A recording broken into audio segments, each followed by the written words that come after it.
The monsters are due on Maple Street. Act 1. Fade in on a shot of the night sky. The various nebulae and planet bodies stand out in sharp, sparkling relief, and the camera begins a slow pan across the heavens. Narrator's voice. There is a fifth dimension beyond that which is known to man. It is a dimension as vast as space and as timeless as infinity. It is the middle ground between light and shadow, between science and superstition, and it lies between the pit of man's fears and the summit of his knowledge. This is the dimension of imagination.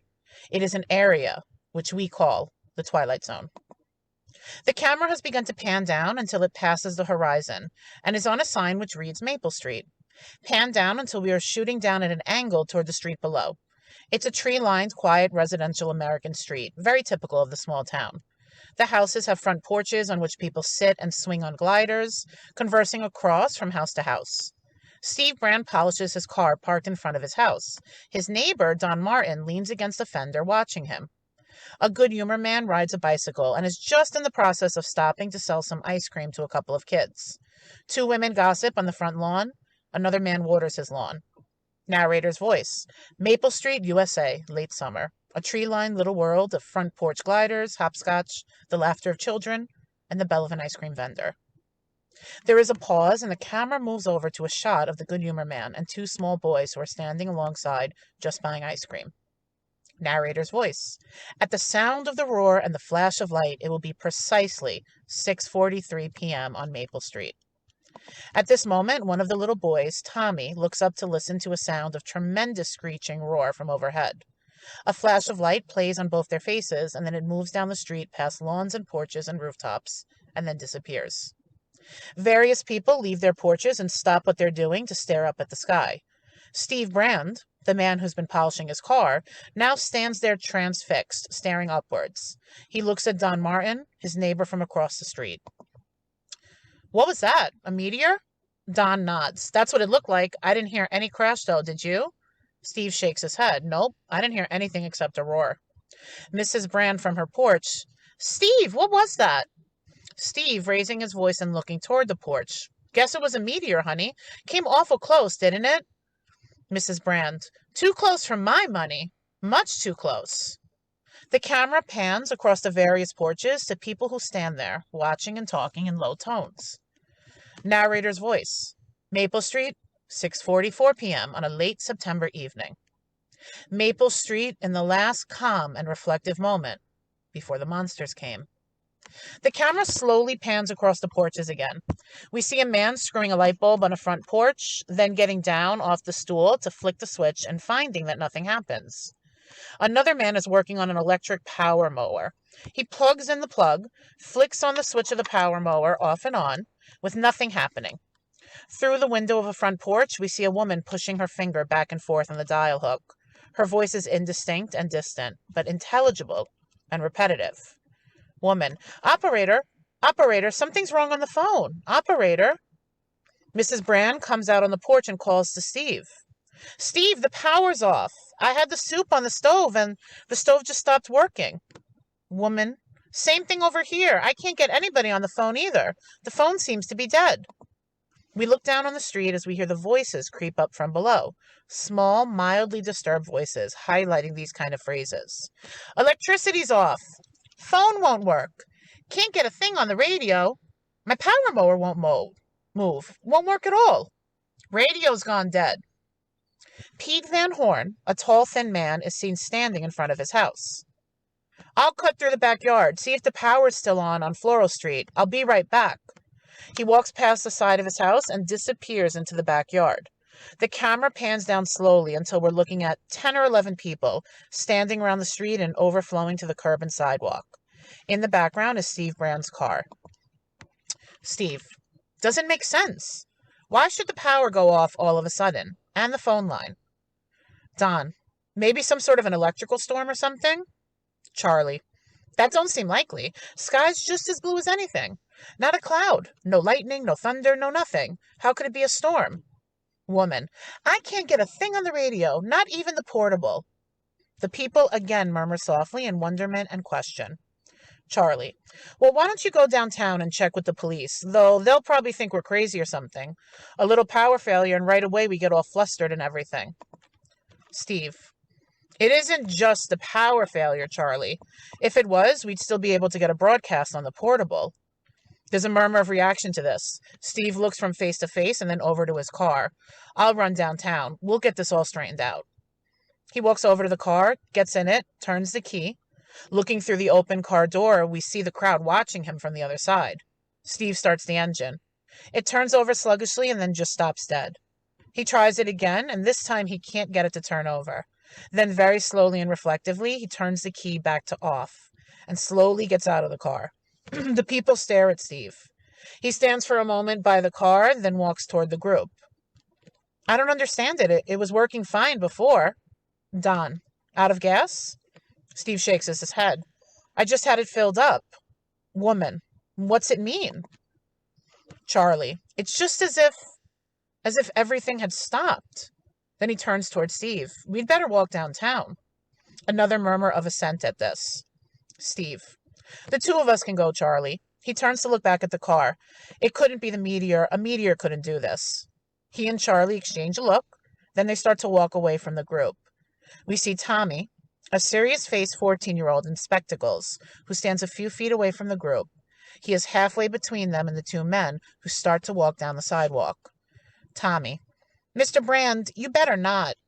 Steve. Why not? Tommy. They don't want you to. Steve and Charlie exchange a grin, and Steve looks back toward the boy. Steve. Who doesn't want us to? Tommy jerks his head in the general direction of the distant horizon. Them. Steve. Them? Charlie. Who are them? Tommy very intently. Whoever was in that thing that came by overhead. Steve knits his brows for a moment, cocking his head questioningly. His voice is intense. Steve. What? Tommy.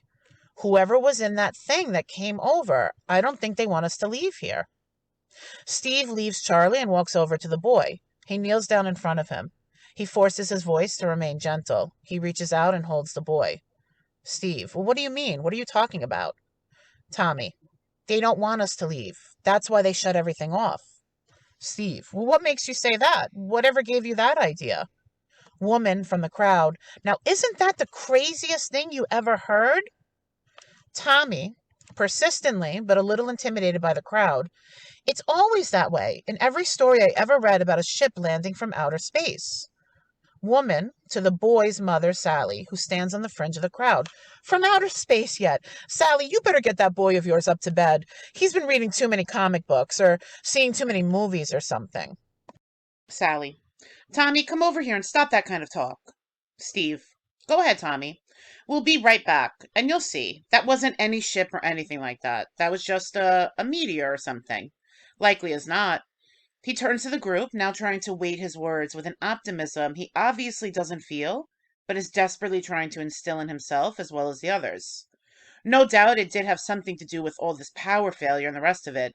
Meteors can do some crazy things, like sunspots. Don picking up the cue. Sure, that kind of thing, like sunspots. They raise Cain with radio reception all over the world. And this thing being so close, why, there's no telling the sort of stuff it can do. He wets his lips, smiles nervously. Go ahead, Charlie. You and Steve go into town and see if that isn't what's causing it all. Steve and Charlie again walk away from the group, down the sidewalk. The people watch silently. Tommy stares at them, biting his lips, and finally calling out again. Tommy. Mr. Brand! The two men stop again. Tommy takes a step toward them. Mr. Brand, please don't leave here. Steve and Charlie stop once again and turn toward the boy. There's a murmur in the crowd, a murmur of irritation and concern, as if the boy were bringing up fears that shouldn't be brought up. Words which carried with them a strange kind of validity that came without logic, but nonetheless registered and had meaning and effect. Again, we hear a murmur of reaction from the crowd. Tommy is partly frightened and partly defiant as well. Tommy. You might not even be able to get to town. It was that way in the story. Nobody could leave. Nobody except Steve.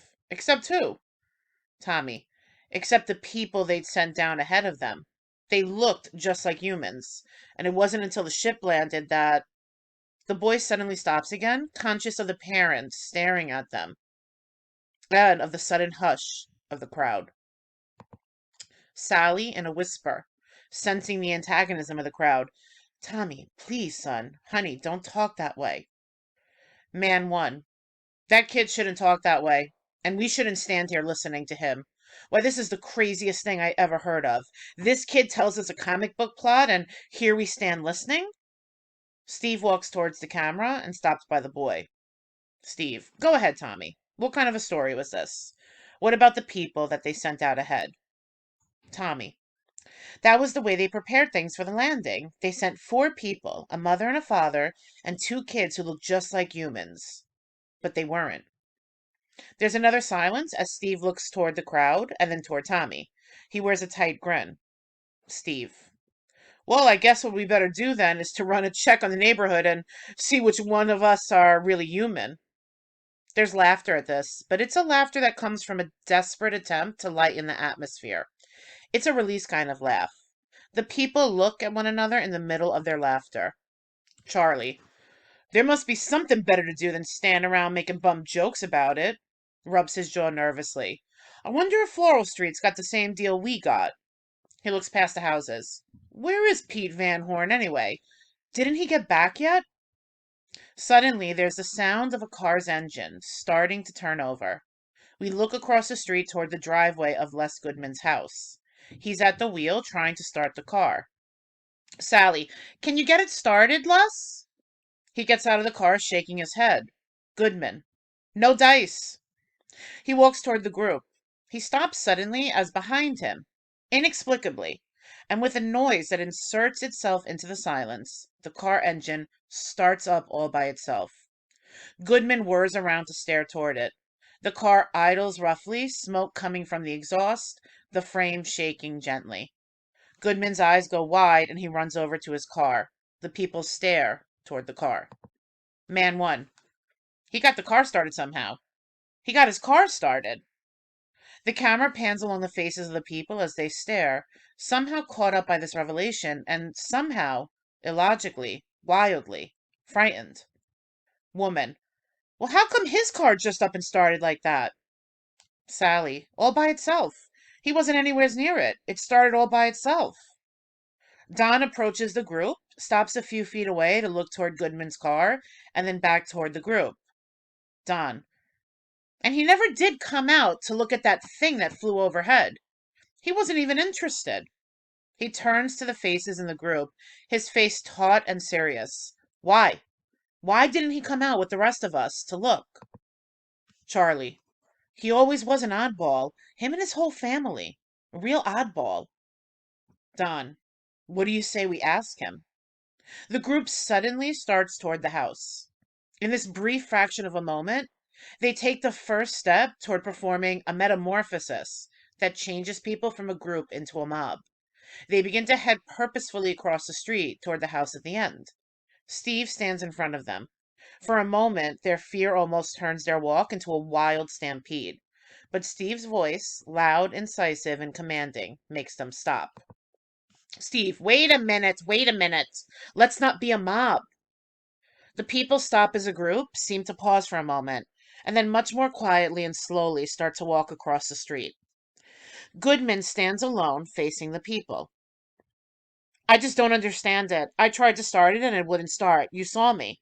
All of you saw me. And now, just as suddenly as the engine started, it stops, and there's a long silence that is gradually intruded upon by the frightened murmuring of the people.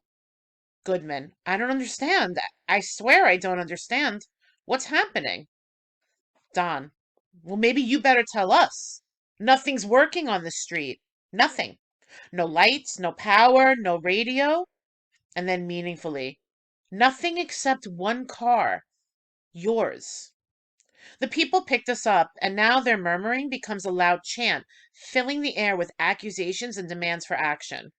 2 of the men pass on and head toward Goodman, who backs away, backing into his car, and now at bay. Goodman, wait a minute now. You keep your distance, all of you. So I've got a car that starts by itself. Well, that's a freak thing. I admit it. But does that make me some kind of a criminal or something? I don't know why the car works. It just does.